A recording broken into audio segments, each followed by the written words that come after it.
جو کام کی بات ہوگی وہی کر لوں گا. عرض کر رہا ہوں کہ اپنی پہچان مٹانے کو کہا جاتا ہے بستیاں چھوڑ کے جانے کو کہا جاتا ہے. اپنی پہچان مٹانے کو کہا جاتا ہے, بستیاں چھوڑ کے جانے کو کہا جاتا ہے. پتیاں روز گرا جاتی ہے زہریلی ہوا, اور ہمیں پیڑ لگانے کو کہا جاتا ہے. پتیاں روز گرا جاتی ہے اور ہمیں پیڑ لوے دیوں کی, راحت اندوری کو شاید ایسے ہی پڑھنا چاہیے, لوے دیوں کی ہوا میں اچھالتے رہنا, لوے دیوں کی ہوا میں اچھالتے رہنا, گلوں کے رنگ پہ تیزاب ڈالتے رہنا, لوے دیوں کی ہوا میں اچھالتے رہنا, گلوں کے رنگ پہ تیزاب ڈالتے رہنا. میں نور بن کے زمانے میں پھیل جاؤں گا, تم آفتاب میں کیڑے نکالتے رہنا. میں نور بن کے زمانے میں پھیل جاؤں گا, میں نور بن کے زمانے میں پھیل جاؤں گا, تم آفتاب میں کیڑے نکالتے رہنا. گھروں کے دھستے ہوئے, غور سے سنیں, گھروں کے دھستے ہوئے منظروں میں رکھے ہیں, گھروں کے دھستے ہوئے منظروں میں رکھے ہیں. بہت سے لوگ یہاں مقبروں میں رکھے ہیں, گھروں کے دھستے ہوئے منظروں میں رکھے ہیں. بہت سے لوگ یہاں مقبروں میں رکھے ہیں. ہمارے ایک ایک شخص شریک ہو جائے, ہمارے سر کی پھٹی ٹوپیوں پہ طنز نہ کر. میں بتا رہا ہوں ڈاکومنٹس, یہ جتنے لوگ ہیں سب گراہ میں ڈال لیں. اگر آپ سے کوئی پوچھتا ہے کہ ڈاکومنٹ یا کاغذات تو بتانا کہ ہم بتا رہے ہیں, راحت نے بتا دیا تھا. گھروں کے دھستے ہوئے منظروں میں رکھے ہیں. بہت سے لوگ یہاں مقبروں میں رکھے ہیں. ہمارے سر کی پھٹی ٹوپیوں پہ طنز نہ کر. یہ ہے ڈاکومنٹ. ہمارے تاج عجائب گھروں میں رکھے ہیں. ہمارے سر کی پھٹی ٹوپیوں پہ طنز نہ کر. ہمارے سر کی پھٹی ٹوپیوں پہ طنز. ہمارے تاج عجائب گھروں, ہمارے تاج عجائب گھروں میں رکھے ہیں. منظر نے بتایا کہ یہاں پر کئی 2-3 لاکھ کا مجمع ہے. اللہ کرے ایسا ہی ہو. میں تو نہیں دیکھ پا رہا ہوں, لیکن اگر میں دیکھ پاؤں تو میں خدا کی قسم یہاں سے چاند اور سورج نکل آئے میری آنکھوں سے. اسی محفل ہے. میں سناتا ہوں کہ آپ سب ہیں, جتنے بھی ہیں, سب کے لیے میرا مصرع ہے کہ ساتھ چلنا ہے. یہ جو بچے آئے ہیں جامعہ سے, لڑکیاں آئی ہیں, بیٹیاں آئی ہیں, ان سب کو شریک کرتا ہوں. ساتھ چلنا ہے تو تلوار اٹھا میری طرح. ساتھ چلنا ہے تو تلوار اٹھا میری طرح. مجھ سے بزدل کی حمایت نہیں ہونے والی ہے. ساتھ چلنا ہے تو تلوار اٹھا میری طرح. مجھ سے بزدل کی حمایت نہیں ہونے والی. اور اب کے جو فیصلہ ہوگا وہ یہیں پر ہوگا. ہم سے اب دوسری ہجرت نہیں ہونے والی. اب کے جو فیصلہ ہوگا وہ یہیں پر ہوگا. ہم سے اب دوسری ہجرت نہیں ہونے والی. 4 مصرے اور سن لیجئے. پچھلے دنوں فیض کی نظم کے معنی تبدیل کر دیے، پورے ہندوستان کے ہی معنی تبدیل کی جا رہے ہیں، اردو زبان کے شاعر پر بھی یہ شمگاج گری۔ میں یہ نہیں تو میری حیثیت نہیں کہ میں فیض کی دفاع میں کچھ کہہ رہا ہوں، بلکہ میں یہ کہنا چاہ رہا ہوں کہ دنیا کے کسی بھی حصے میں، کسی بھی زبان میں اگر کوئی شاعر ظلم کے خلاف لکھ رہا ہے تو یہ میری تائید ہے اس کے لیے، اور میرے یہ 4 مصرے ہیں خاص طور پر اس جلسے میں سنانا چاہتا ہوں۔ میرے پیچھے میں بہت ہی معززین ہیں، ویسی صاحب ذرا سی گزارش ہے، کہہ رہا ہوں کہ اٹھا شمشیر دکھا اپنا ہنر،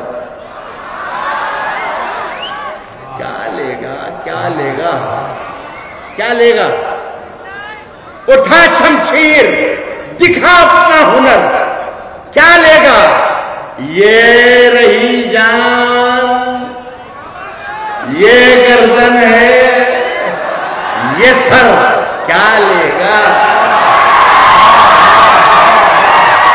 دکھا شمشیر، شکریہ، دکھا اٹھا شمشیر دکھا اپنا ہنر، کیا لے گا؟ یہ رہی جان، یہ گردن ہے، یہ سر، کیا لے گا؟ صرف ایک شیر، صرف ایک شیر اڑا دے گا پرکھ کے تیرے، صرف ایک شیر، یہ رہی جان، یہ گردن ہے، یہ سر، کیا لے گا؟ صرف ایک شیر اڑا دے گا پرکھ کے تیرے، تو سمجھتا ہے کہ شاعر ہے، کر کیا لے گا؟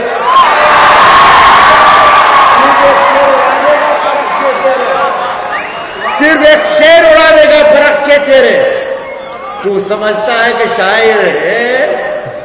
ایک میں عام طور پر سرسول صاحب میں جانتے بھی ہیں، آپ بھی زیادہ تر لوگ جانتے ہیں کہ میں عام طور پر فرمائشیں پوری نہیں کرتا، اور کوشش کرتا ہوں کہ چل جائے، لیکن آج عجیب و غریب معاملہ ہوا کہ میں اندور سے چلا ہوں، جب سے لگا کے کم سے کم درجن بھر فون میرے پاس آئے کہ راحت بھائی ہم وہ سننے کے لیے آج کے جلسے میں آئیں گے، غضب خاص طور تو میں اتنے لوگوں کو ناراض نہیں کر سکتا۔ یہ لاکھوں لوگ بھی سننا چاہتے ہیں۔ یہ 1.5 منٹ میں 1.5 منٹ میں انشاءاللہ غزل ختم ہو جائے گی، مجھے وقت دے دیجیے خدا کے لیے۔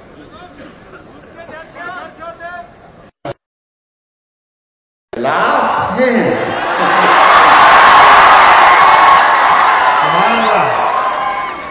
ہونے دو، جان تھوڑی ہے، جان تھوڑی ہے، اگر خلاف ہے ادھر بھی حیدرآبادی آ جائے تو مزہ آ جاتا، یہاں سامنے کے ان کے بھروسے چل رہا ہے سب کا۔ کہہ رہا ہوں کہ اگر خلاف ہے ہونے دو، جان تھوڑی ہے، یہ سب دھواں ہے، کوئی آسمان تھوڑی ہے۔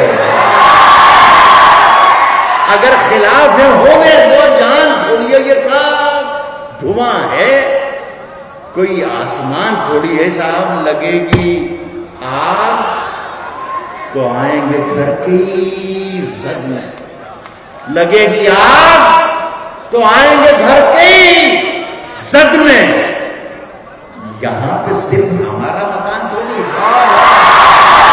لگے گی آگ تو آئیں گے گھر کی زد میں، یہاں پہ صرف ہمارا مکان تھوڑی ہے میاں، ہمارے منہ سے جو نکلے وہی صداقت ہے، ہمارے منہ سے جو نکلے وہی صداقت ہے، ہمارے منہ میں تمہاری زبان تھوڑی ہے، ہمارے منہ سے جو نکلے وہی صداقت ہے، ہمارے منہ میں تمہاری زبان تھوڑی ہے، ہمارے منہ میں تمہاری زبان تھوڑی ہے، میں جانتا ہوں۔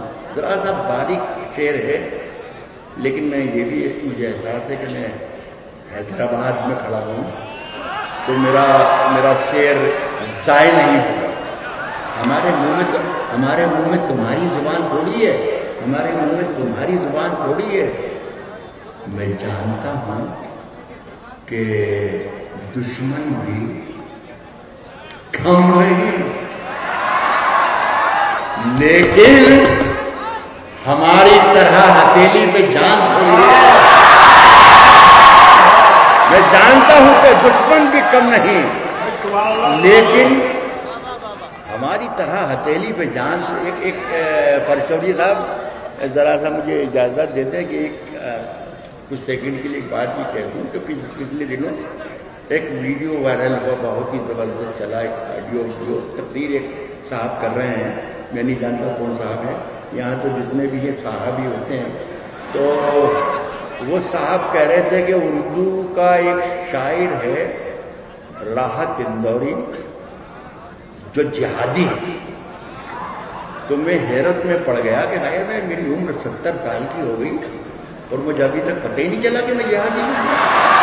میں حیرت میں پڑ گیا، بہت پریشان رہا، تڑپ کروٹیں لیتا رہا، ساری شب گزار دی سوچتے سوچتے کہ ہوں کہ نہیں۔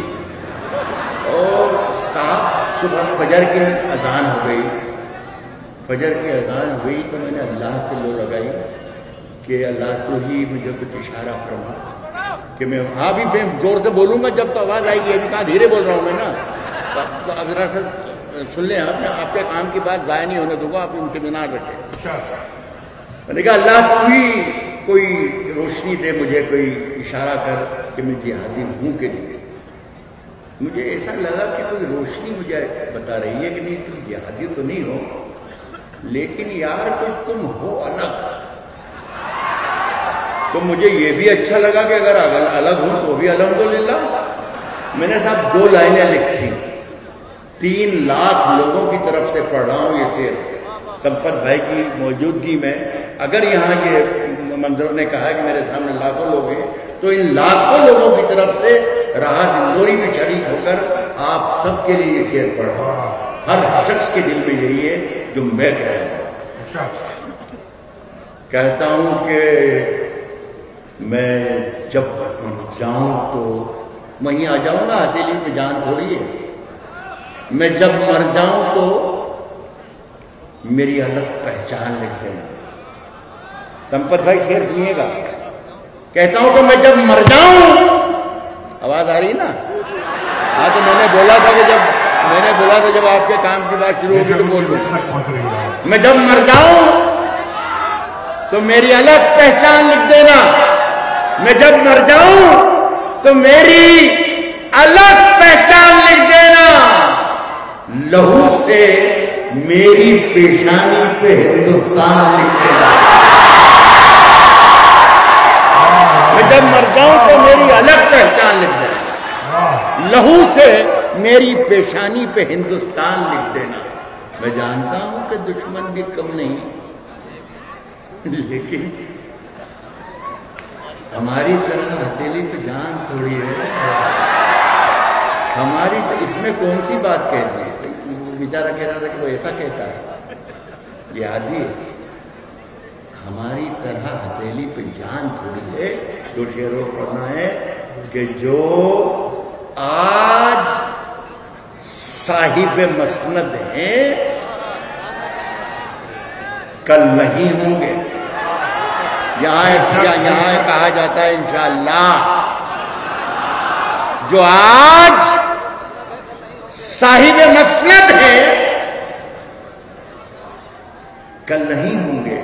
جو آج صاحب مسند ہیں، یہ اسلم بھائی کی طرح ایک جلسہ ہو رہا تھا، اسلم بھائی کی طرح ہندی کے ایک بڑے رائٹر اشوک چکردھر، وہ نظامت کر رہے تھے، سنچالن کر رہے تھے جس طریقے سے اسلم بھائی کر رہے ہیں۔ جب میں نے یہ کہا کہ جو آج صاحب مسند ہے، تو میں نے کہا یار یہ صاحب مسند ہندی والے شاید نہ سمجھ پائیں، تو میں نے کہا کہ اشوک بھائی ذرا یہ صاحب مسند کو ہندی میں کیا کہیں گے، ذرا یہ بتا دیجئے۔ تو انہوں نے ایک پریشانی پر ایک انگلی پھیری اور کہا کہ اسے کہیں گے ستدھیش۔ تو میں نے کہا رہنے دیجیے پھر صاحب مسند ہی ٹھیک ہے۔ تو کہتا ہوں کہ ہماری طرح ہتھیلی پہ جان تھوڑی ہے، ہماری طرح ہتھیلی پہ جان تھوڑی ہے. جو آج صاحب مسند ہے کل نہیں ہوں گے. کرایہ دار ہیں ذاتی مکان تھوڑی. جو آج صاحب مسند ہے کل نہیں ہوں گے. کرایہ دار ہیں ذاتی مکان تھوڑی ہے. آخری شعر پڑھتا ہوں.